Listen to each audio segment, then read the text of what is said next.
Tervist, et ma siis proovin Madise suured sussid jalga panna ja natuke jätkata.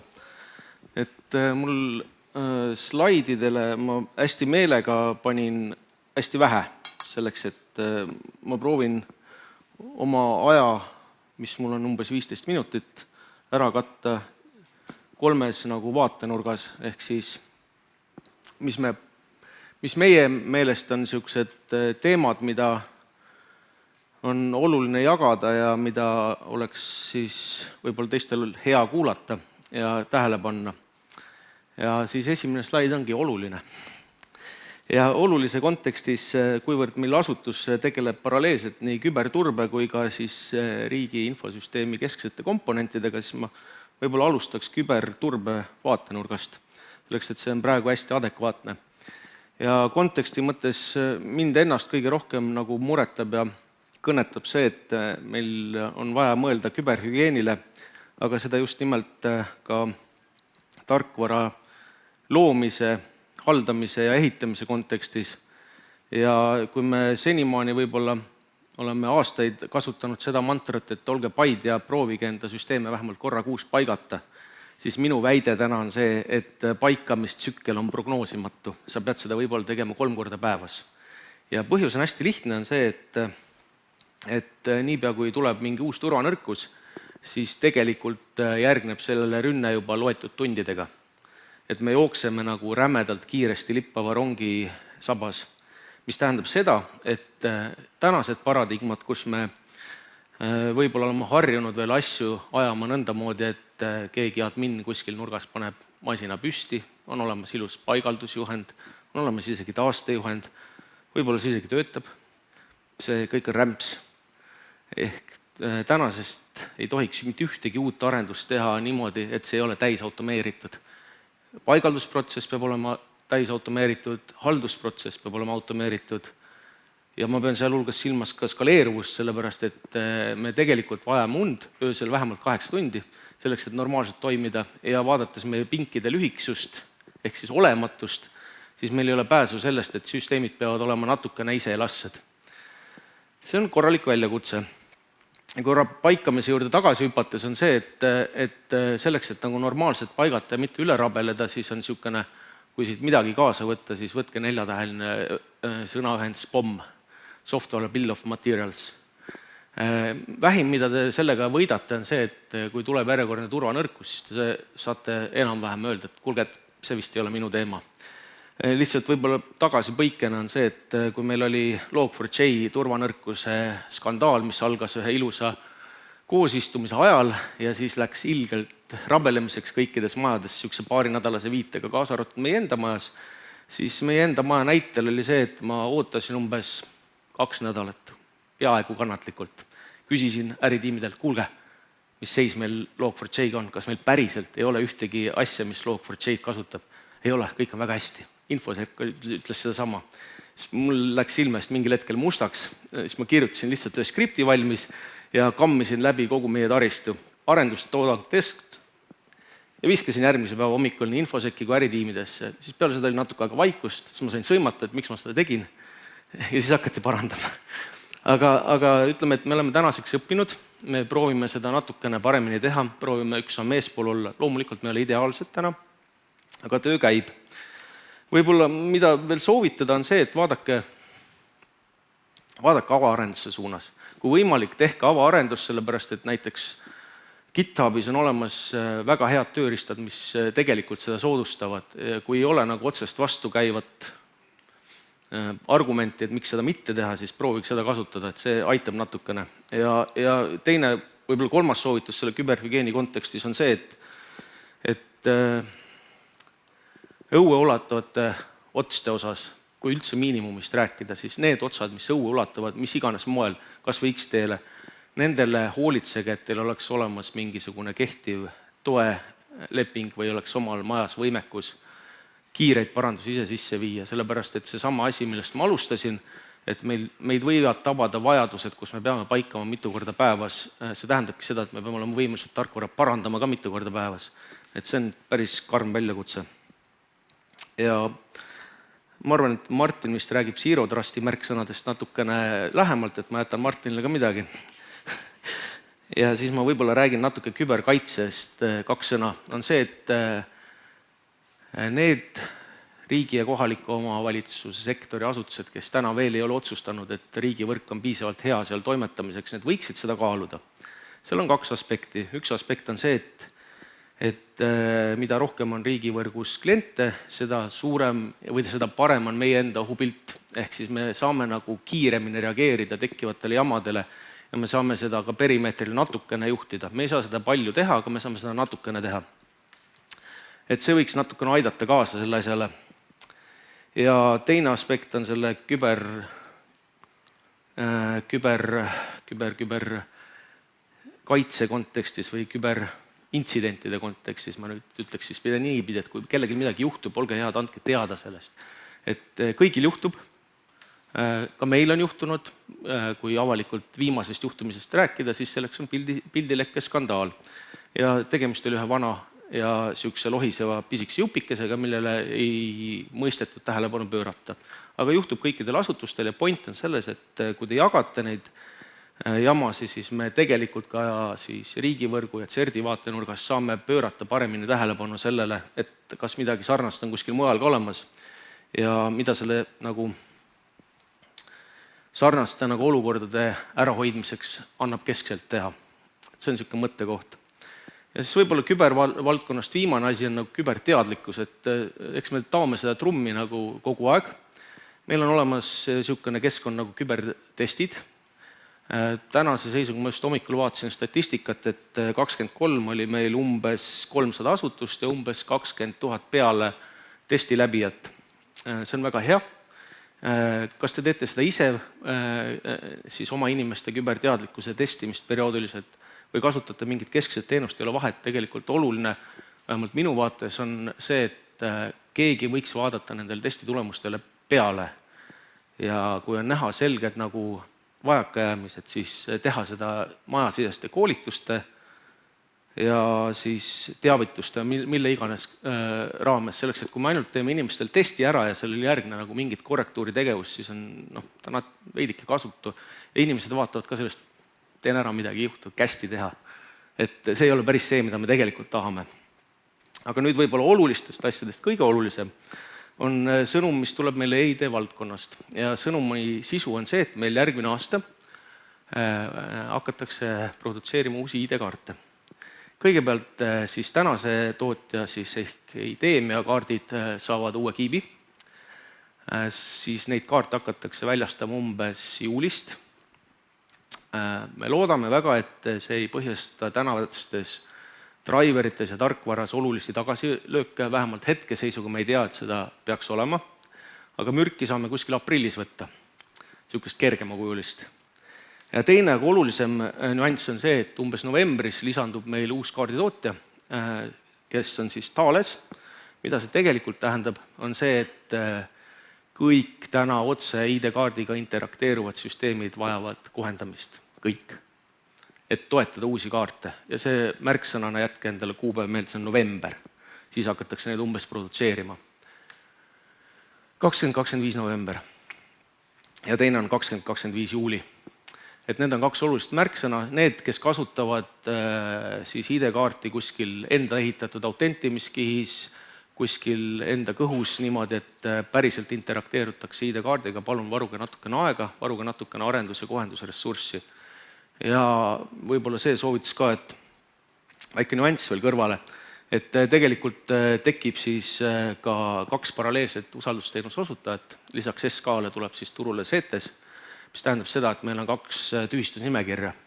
Sertifikaadi peal jääb tühistusinfo ikka alles, see on hea, aga tühistusnimekirja on 2, mis tähendab seda, et kui te infosüsteeme hakkate vastu tühistusnimekirju siis liidestama, siis teil on topelttöö.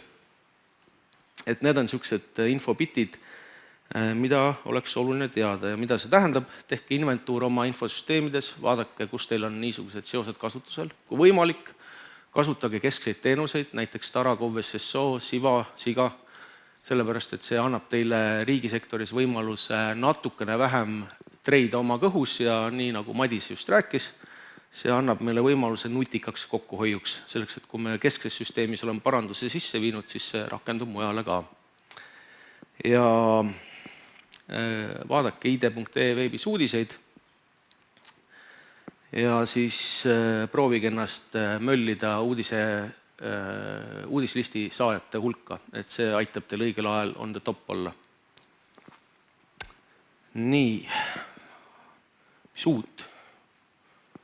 See on niisugune ka huvitav set. Et uue koha peale ma julgesin sisse tuua niisuguse vana tuntud teenuse nagu siva.ee, mis on signatuuride siis valideerimisteenus. Miks ma teda uuena nimetan, on see, et asutustel teatud töövoogude kontekstis võib osutuda vajalikuks iseenda instantsi üleval hoidmine.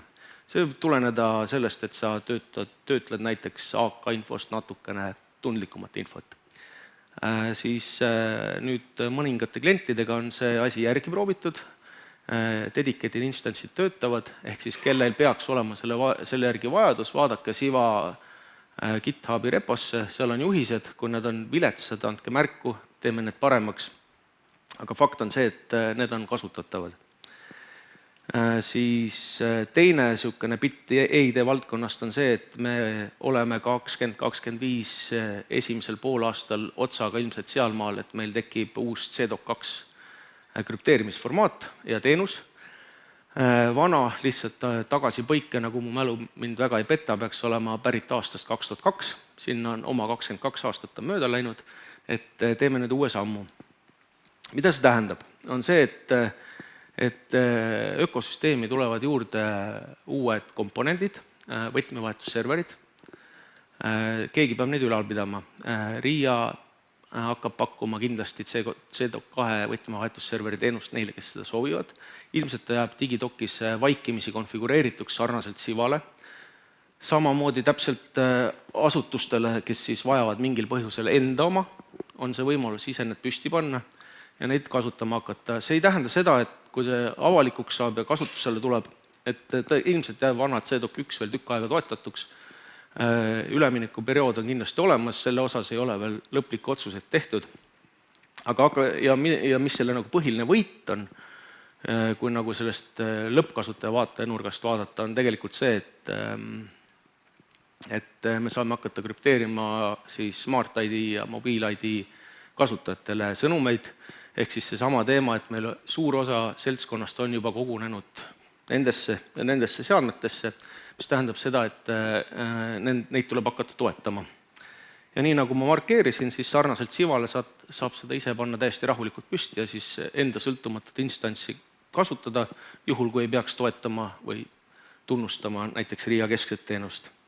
Ja võib-olla väikene tiiseri kontekstis bitt, et kes kasutab iOS-i ökosüsteemi seadmeid, nutiseadmeid, siis tegelikult viimane reliis tekitas niisuguse olukorra ilma suurema kärata, et dokumente saab digiallkirjastada üle NFC ID-kaarti kasutades.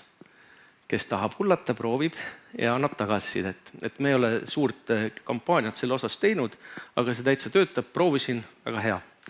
Panete ID-kaardi NFC toega telefoni kõrvale, sul ei ole vaja mingit juhet ega mingit jaburat kaardilugejat, mis maksab miljoni. Tegelikult ta vist maksab mingi umbes suurusjärku $100. Täna. Ja siis sa saad oma vajalikud liigutused ära teha seadmega, mis siis toetab NFC põhist suhtlust ID-kaardiga. Loomulikult seal tekivad väljakutsed, tõenäoliselt me avastame, et meil võib olla äkki katki tehtud NFC,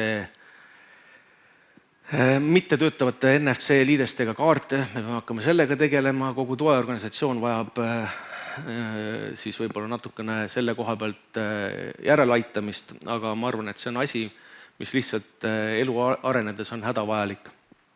Ja siis võib-olla veel remargina, et Androidi ja muude platvormide tugi siis tuleb järk-järgult peale ja siis, kui me suurema launchi teeme, siis ilmselgelt me teeme suurema käraga teavituse. Ja võib-olla markeerimise mõttes vajab veel märkimist uutest asjadest see, et tekib niisugune täiesti uus teenus nagu STG, ehk siis RIA hakkab pidama STG platvormi, 25 peaks olema selle ametlik launch ja siis esimese ringiga peaks STG platvormi kaudu saama siis oma tõendeid, ehk siis korraks hüpates tagasi, mis see loomus STG on. STG on Single Digital Gateway, mis on üle-euroopaline initsiatiiv, mille käigus siis üritatakse lõpptarbija jaoks tekitada selline olukord, et kui ma olen kunagi käinud näiteks Tallinna Ülikoolis ja tahan Rootsi ülikoolis siis minna magistrisse, siis ma saan küsida oma Tallinna Ülikooli pakatunnistuse üle STG teenuse tõendi vormis. Ma arvan, et seal ilmselt tuleb veel palju tralli sellega, kui meil tõuseb fookusesse märksõna wallet, selleks, et nad nagu natukene hakkavad teineteist katma, aga teeme ühe sammu korraga, vaatame, kuhu see asi läheb. Ja nagu ütlesin, siis esimeste meie tõendipakkujatena peaksid tulema järgmise aasta teisest poolaastast alates siis rahvastikuregister, Maksu- ja Tolliamet ja SKA oma siis selle mingi üks tõendiga, mis iganes. Ma ei ole selle koha pealt pädev, aga ma tean, et niisugune asi juhtub. Sündmusteenused saavad natuke lisa, et lisaks abiellumisel, lahutamisel hakkab saama ka muid asju teha, seda jätkuvalt läbi portaali lõpptarbija vaates, kuigi ta meie vaates on eraldi teenuste platvorm. Ja võib-olla siis portaali enda konteksti lõpetuseks siis innovatsioonile ja sellel, mis on huvitavat ja uut, on see, et me jõudsime portaaliga nüüd augustis sinnamaani, et me ise hakkasime kasutama mikrofrontende. Mis loomad need on, sellest me räägime Martinaga peale lõunal, kui teil kõigil on kõhud täis ja ilgelt igav on ja uni peale tuleb. Aga kes tahab, see kuulab. See protsess ja seiklus võttis meil aega praktiliselt 2 aastat. Aga mida me sellega saavutasime, on see, et me lammutasime ära monoliidi ja tegelikult lõime eeldused nagu selleks, et me saaksime edaspidi uusi teenuseid risti-rästi hakata omavahel kasutama erinevate riigi teenusportaalide vahel.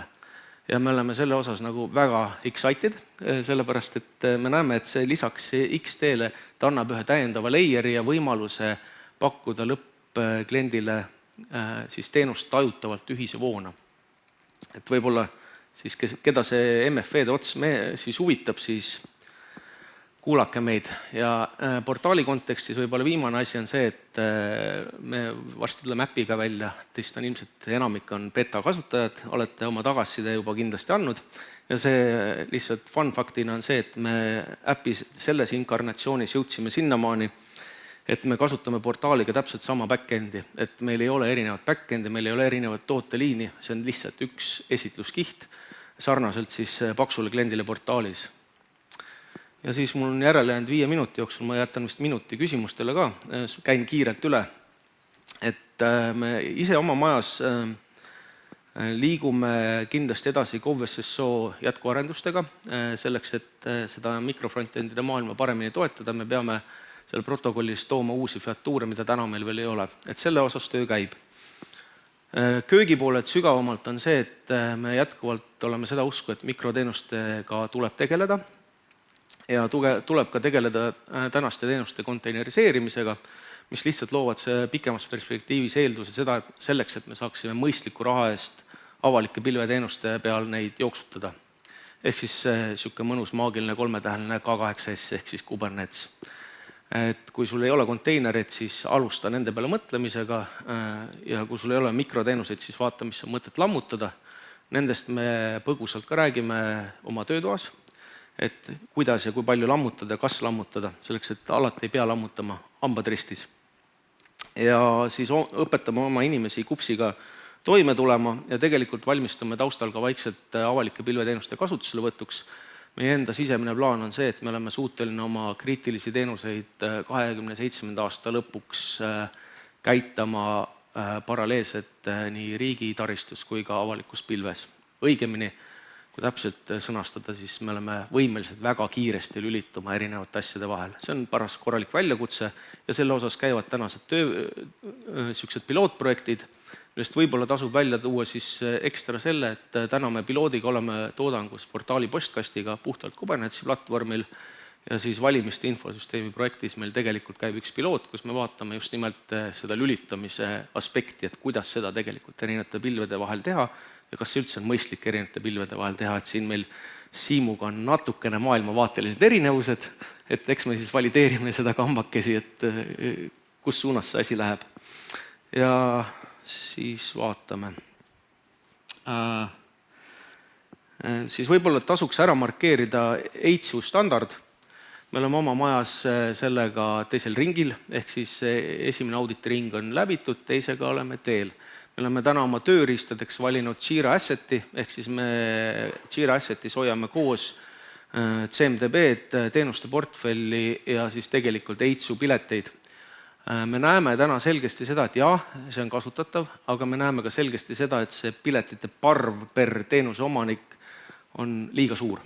Ehk siis me tegelikult nüüd siseneme järgmine aasta selle asja optimeerimise etappi. Ma ei taha väita, et Jira on ainuõige tööriist selle tegemise jaoks. Kindlasti on muud analoogid olemas ja vaadake, mis on teie majas teile sobilik, aga ilmselt selle asja mõtestamine läbi teenuste ja CMDB ja siis piletite kokku, siis EITSUga seotud piletite kokkusidumise on ilmselt tee, mida te peate nii või naapidi tegema. Ja võib-olla standardi enda vaatenurgast on tegelikult, vähemalt meie enda maja näitel on kõige keerukam väljakutse on standardi eestikeelsest tekstist arusaamine. See on täiesti üllatav, aga teisalt ka mitte, sellepärast et me ju tegelikult oma tööalases lingos kasutame pidevalt inglise keele laene ja see on meie jaoks mõistetav ja kui keegi ütleb meile siis puhtas maakeeles, et tegelikult pöördvärat on üks tohutult tore asi, siis mõelge kodus, mis asi see on. Et see on kunagisest 90. aastate alguse siis arvuti uudissõnastikest pärit termin, mida täna enam ei kasutata, aga see on millegipärast mul ajusse jäänud asjana, et mida ei tohiks teha. Et kõiki asju ei peaks kasutama või proovima maakeelde ära tõlkida, et osad las jääda sellesse keelde, kus nad on mõistetavad. Selleks, et see haridustaust on meil täpselt sama ju, et me õpime ingliskeelse maailma pealt. Et päris kõike ei saa eestindada. Vot nii. Aga mul küsimust tahvel ei ole, et Madis saab mind aidata. Nii, minul on küsimused, et huvitaval kombel kõik küsimused tulid identiteedi kohta või ID kohta ja kõige populaarsem on see, et millal võib meie plastikust kaarti pidada vanade inimeste asjaks ja esmajoones rääkida plastikuvabast identiteedist? Sellel vastus on kaheosaline. Esimene osa vastusest on tegelikult juba nende taskus olemas, kes on Eesti äppi beta-versiooni kasutanud. Seal te olete kohanud kindlasti isikut tõendavaid dokumente. Miks me seda täna ei saa kasutada, on seadusandlus, see peab järgi tulema. Kuuldavasti tuleb see 25 millalgi. Ja niipea, kui ta 25 millalgi on tulnud, siis me tegelikult saame hakata oma telefonis olevat äppi isikut tõendava dokumendina kasutama. Ja kui mu mälu mind ei peta, siis on meil olemas üks üle-euroopaline pilootprojekt, mis käsitleb elektroonilist juhiluba, mida siis üle Euroopa tegelikult tunnistatakse täpselt samal moel. Küsimus on see, et kuidas me neid elektroonilisi identiteedi elemente hakkame pikemas perspektiivis hoidma, esitama ja tõendama. Ehk siis selle küsimusega tegelikult tegeleb Euroopas siis EU Walleti projekt, mille koha pealt vist on nüüd hetkeseisuga see, et 2026 tänasest 2 aastat. Jah. Peaks olema, jah, et siis 27 peaks olema see hetk, kus tegelikult peaks asi hakkama reaalsuseks saama. Ja ma väga loodan, et me olemegi siis seal. Nii, mis veel? On küsimusi, aga aeg sai otsa. Ma olen olemas. Jah, palun ja selle eest aitäh sulle, Komm. Aitäh.